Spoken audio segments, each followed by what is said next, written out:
The candidates duke it out in debates, and the unions take sides as the primary approaches. We'll talk about it next on Capitol View.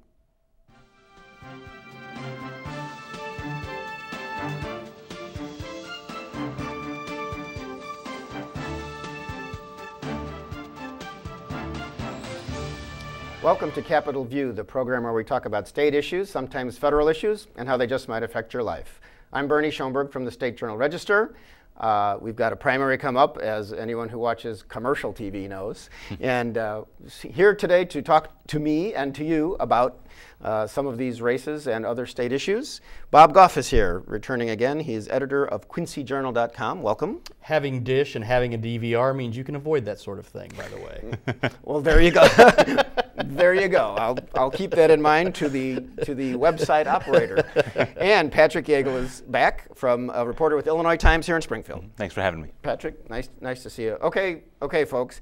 In my lead into the show, I said the unions have taken sides, so let's just go over a couple of things. Illinois Federation of Teachers, AFSCME, the main government worker union, Illinois Education Association, and a retired teachers group are all, oddly and interestingly, took sides in the four-person Republican race for governor and chose Kirk Dillard because perhaps Bruce Rauner, the person spending the millions of dollars in the race, the guy from Winnetka and Chicago and other places he has homes, is spending millions of dollars saying that he's going to take on government union bosses and it's wrong for them to be involved in campaigns.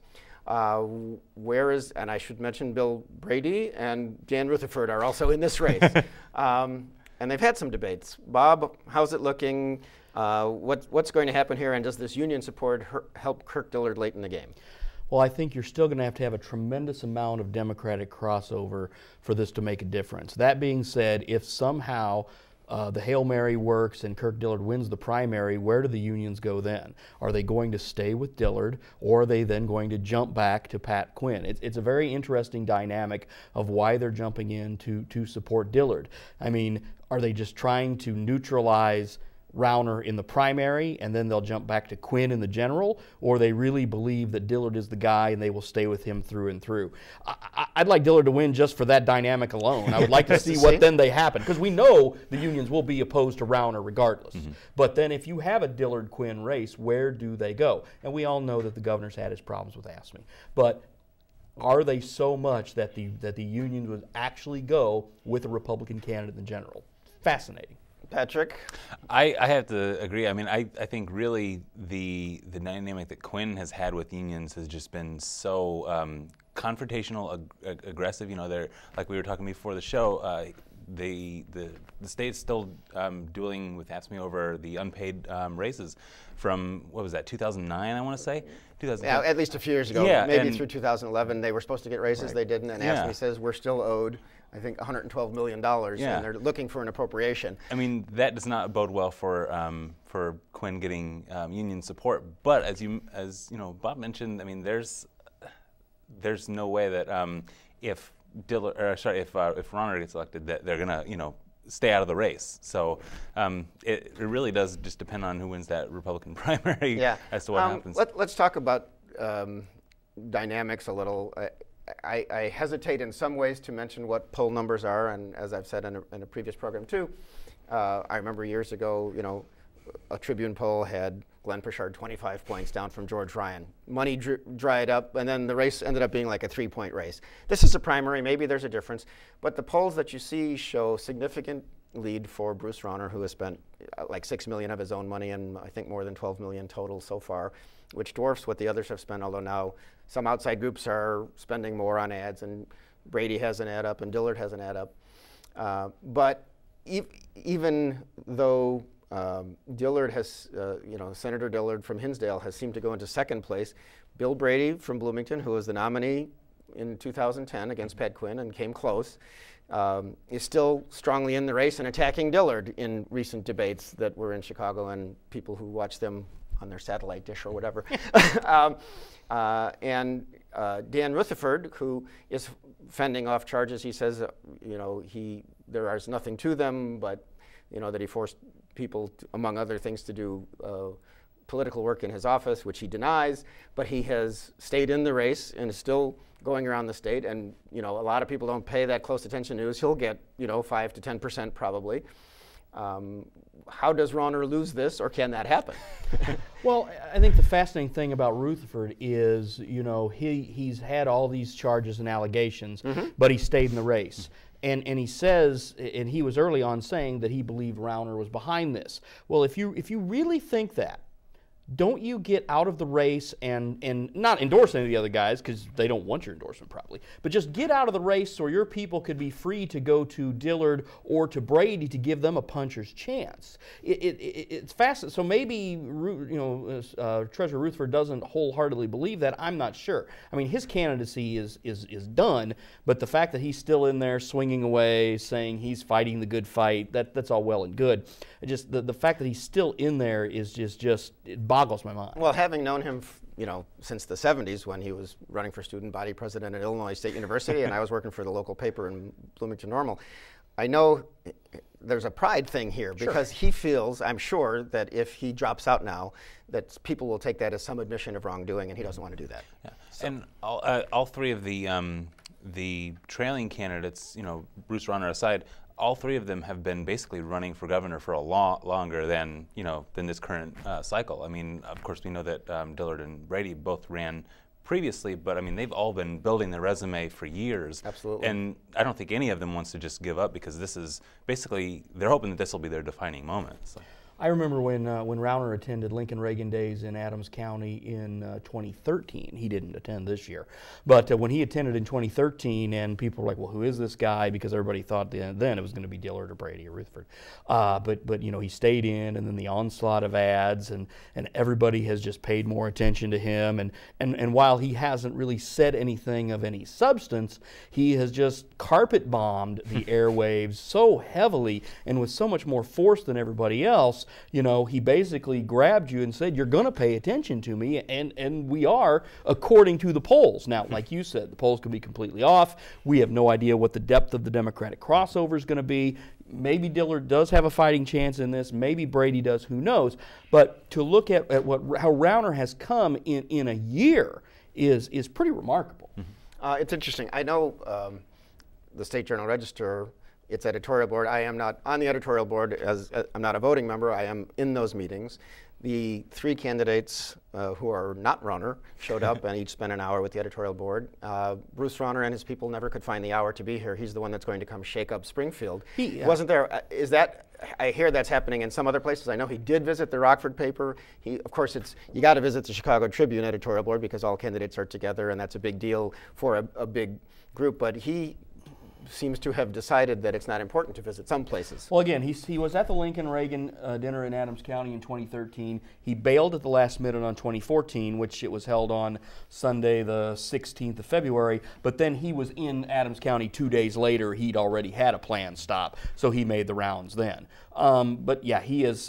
He's not shown up at a couple of events locally in Quincy and Adams County where they wanted him. I know that. Have you even run into him, Patrick, in any of your travels? No. And honestly, I can't say that I blame him, because I mean, when you're the front runner and you have the presumptive nomination on lockdown with all the money and as the polls show, most of the support, the worst thing you can do is get out in the public's eye and make a misstep that trips you. I mean, you'd basically be your own worst enemy at that point. So if you just lay low and stay quiet, he's clearly going four corners. Yeah. I mean, he's trying to hold the ball, and at the last minute to just say, okay, if I don't, because if he makes another minimum wage type screw up at this stage of the game, who knows what happens? Right. Yeah. Well, he has. I know he has changed his stories on a few things.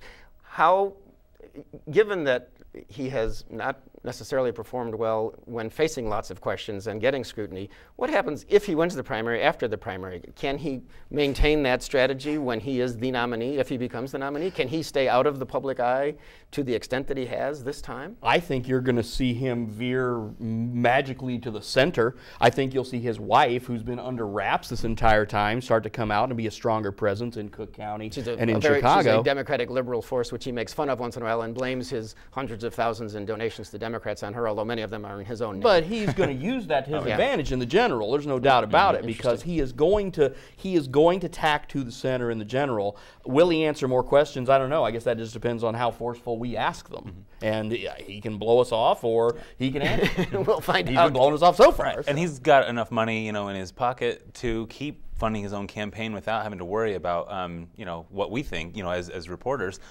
He could continue, carpet bomb, as you said. He's spent, what, $6 million of his own so far, and about 12, 13 so far. What does that total end up being? Does he end up putting in 20 to 25 million of his own money? I mean, the guy made $52 million last year. He did. So what is it for him to put 20, 25 of his own money on top of another 25 of other people's money? I mean, he's going to spend $50 million on this thing. It's when a drop all in the said and bucket done. for him.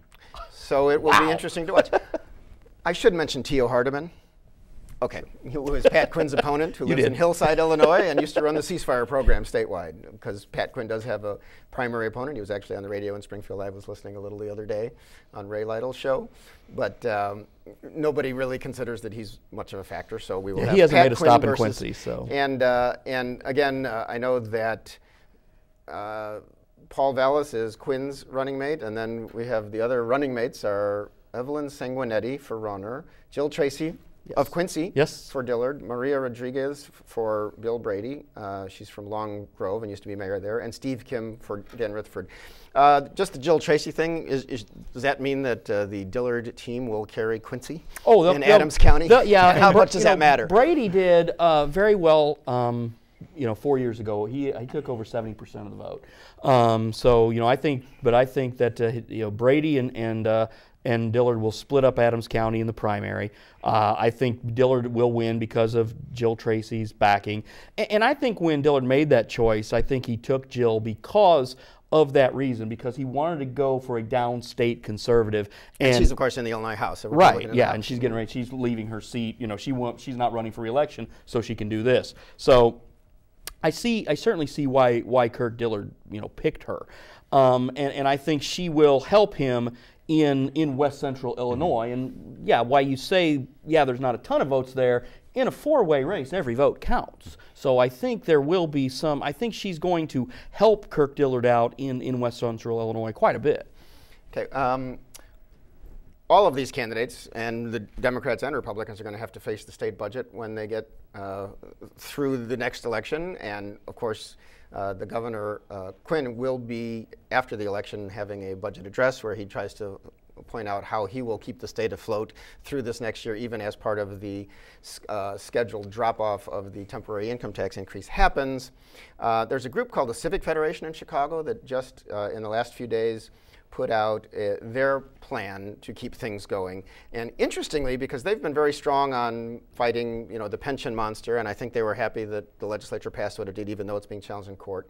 But they called for a one-year extension of the temporary tax increase, which is an interesting thing for a business group to ask for, and also to tax retirement income for the first time in Illinois, certainly at least at a certain level, which I think Illinois is one of only about 3 states that does not do that now, but it still is a difficult political thing for anybody to say if you're in a campaign. So are we going to see real solutions to our budget crisis, and is this a way for it to happen?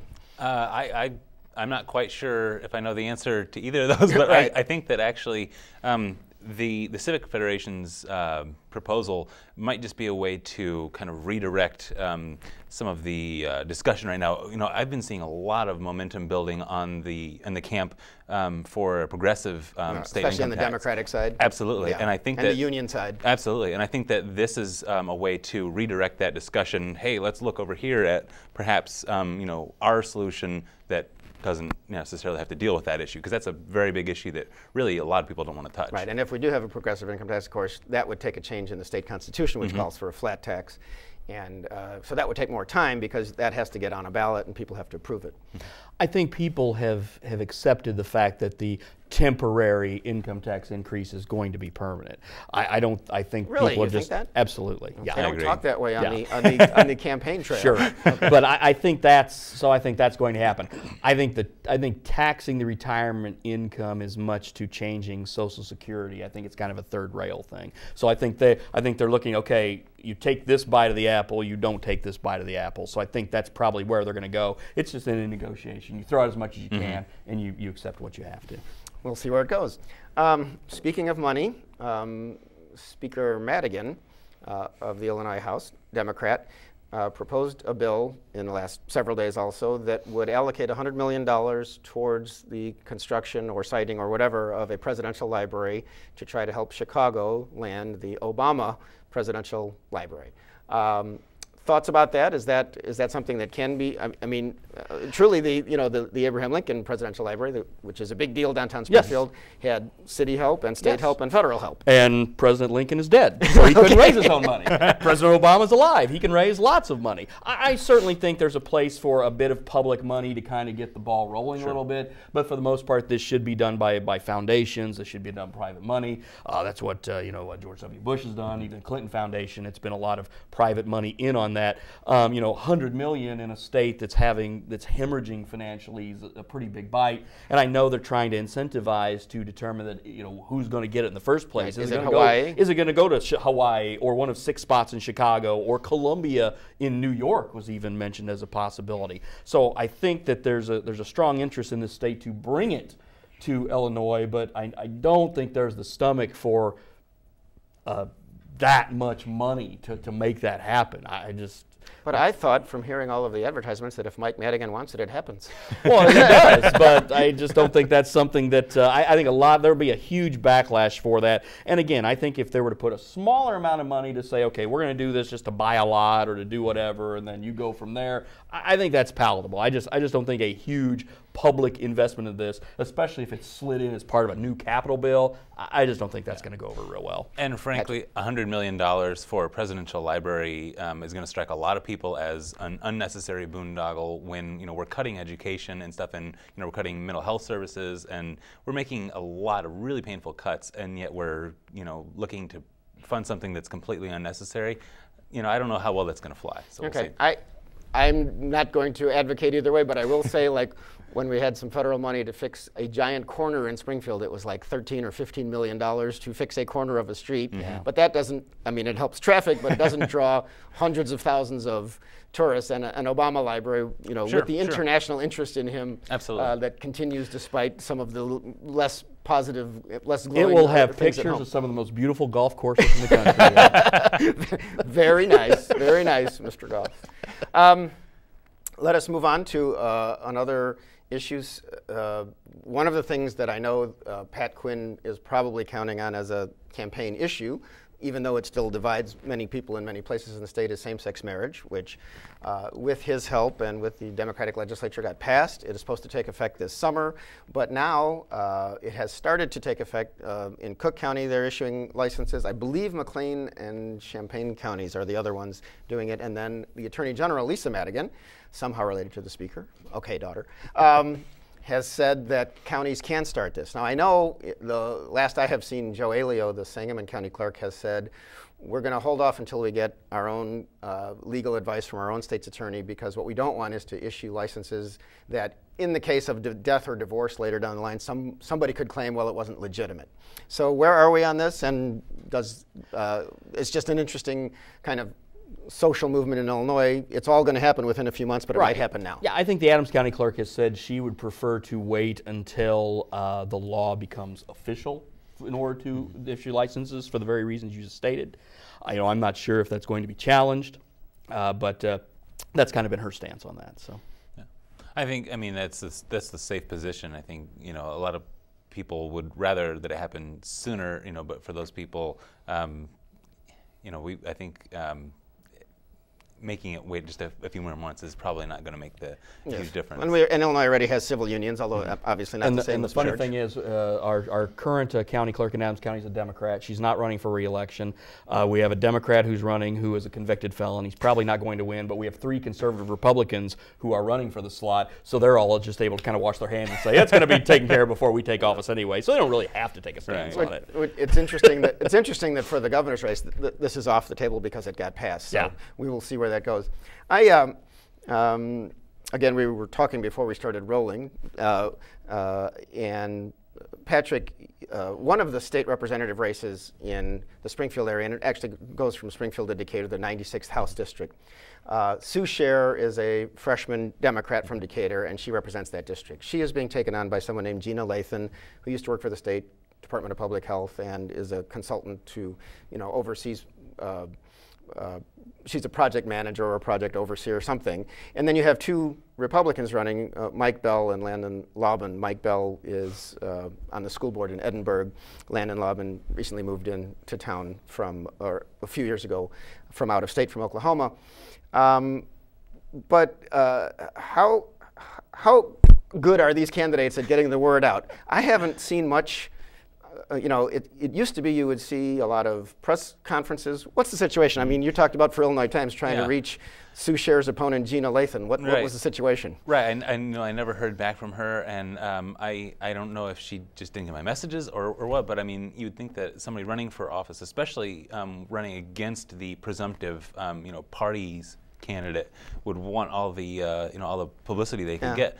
Honestly, we haven't seen a whole lot of depth in this race because I mean there aren't really a whole lot of issues that a single representative can really attack, and so we've been seeing a lot of mailers from Sue Scher's campaign, which actually are mailed from the Democratic Party, from Mike Madigan's operation, and I'm not even sure whether does Sue return your calls, or have you tried? I actually haven't had a whole lot of dealing with her this go round, but I mean, there's a whole lot of stuff coming in her favor, in those mailers that really doesn't really have a whole lot to do with anything, and it's really just kind of one of those. She'll protect children, and she's against sex offenders. Yeah.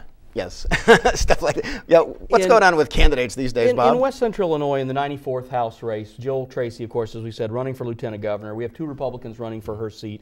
Randy Freese, the former county clerk of Adams County, who ran against John Sullivan for the Senate a couple years ago. And then we have Marshall Schrader, who is from Monmouth, but works for the Galesburg Sanitary District. Freese has been through a campaign before, obviously. He sends out news releases. He has news conferences. You get to talk to him periodically. Schrader has sent out maybe one news release. I don't think he said any news conferences. And he's in Monmouth. I mean, the media hub of our district is Quincy. And he even jokingly, when he showed up at the Lincoln Reagan event, said, hey, I'm the other guy. That's what he's running on. But he still needs to get out more. And, I mean, anything can happen in an election. I'm just not sure why he's not more aggressive. It's his job. It's restrictive. I don't know. I think there's something that has happened in recent years that has made candidates shyer, and it might be social media. I don't know this. I just think that even congressional candidates are taking less opportunity to be seen in public. For example, on the Republican side, Rodney Davis is from Taylorville. He's in the 13th Congressional District. It's a targeted race, big deal. And Erica Harold, there's a guy named Mike Fershing from Southern Illinois who's running too, but he doesn't raise any money, and he's run before. Erica Harold was Miss America 2003. She's a Harvard-educated lawyer. She's running against Rodney Davis. She has complained, I think appropriately, that she hasn't been given a forum in Sangamon County because Sangamon County is for Rodney Davis. And yet she hasn't had many press conferences either, or really almost anything in Springfield to just say, hey, here I am. Heard her on a radio interview too, did a great job. She's going to CPAC to be one of the 10 top conservatives under 40 in the country and speak this weekend, CPAC being the Conservative Political Action Conference in Washington, D.C. And Rodney Davis hasn't shared a stage with her. It seems like they're all scared of tweets or scared of YouTube. What's the deal? But I don't know. A lot of times candidates will use social media as the centerpiece of their campaigns, and it should be the side dish, the garnish. You still got to do nuts and bolts, door to door, news conferences, radio, TV, all that stuff. And social media has to be a complement. I was saying they were scared of even doing that at all. Of having somebody put a picture of them on YouTube saying something silly. But they still they have to use it. They can't be that way, but they have to embrace social media as part of that, along with tradition. Absolutely. And part of being, making that part of your central core means you can control your message, and it's really easy for social media to get away from you if you're not careful. And if you make a very concerted effort with just your social media and stay out of the limelight in other areas, it's a lot easier to control your message. And it's really hard to say the wrong thing in a tweet of only 140 characters, especially if your PR person is doing the tweeting for you. Yes. And yes, then you hope they're careful about it, because it can go wrong too. Dan Rutherford's Facebook page could be the other thing. There we go. Let's talk about something that radio talk show hosts love. There is a proposal in the legislature.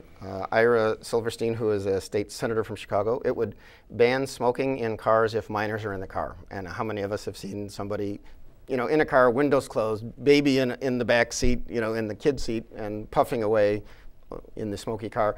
Good idea. It's already through a Senate committee, but hasn't gone to the Senate floor, as I understand it. Well, what's to stop them? I mean, there's so many things you can't do with cell phones and what have you. This is just the next evolution of that. And I mean, I think if we think that if smoking is indeed a public safety issue, if you're going to have a kid, in an enclosed space and be doing that, then it's the next evolution, obviously, of what we're already doing. Yeah. Interesting. I was really intrigued by this because it seems like to me that that we had the smoking ban, was that 6 years ago, and a lot of other anti-smoking things, but it doesn't really seem to have moved the needle on smoking. I was looking at a CDC survey, the Centers for Disease Control survey from 2011 that said between 2005 and 2010. Smoking nationwide only decreased 1.6%, and there were a couple of intervening years in there where there was no change, no decrease in smoking. So it doesn't seem like to me that this has really had that much effect. And government is thankful for that, because they still reap a ton of taxes. Well, they keep hitting higher and higher taxes. I will say for non-smokers, it's better, because I remember when it was outlandish that people were talking about, you're going to ban smoking in buildings and restaurants. Are you kidding? And it started with airplanes, including Senator Durbin when he was in the House. That was one thing he got done. His father died of cancer of the lung, and it went on.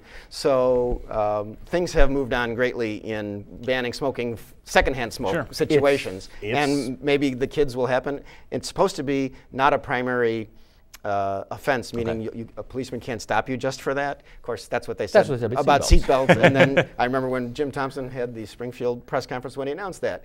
And over time, it became a primary offense. So I don't know, but it moves on.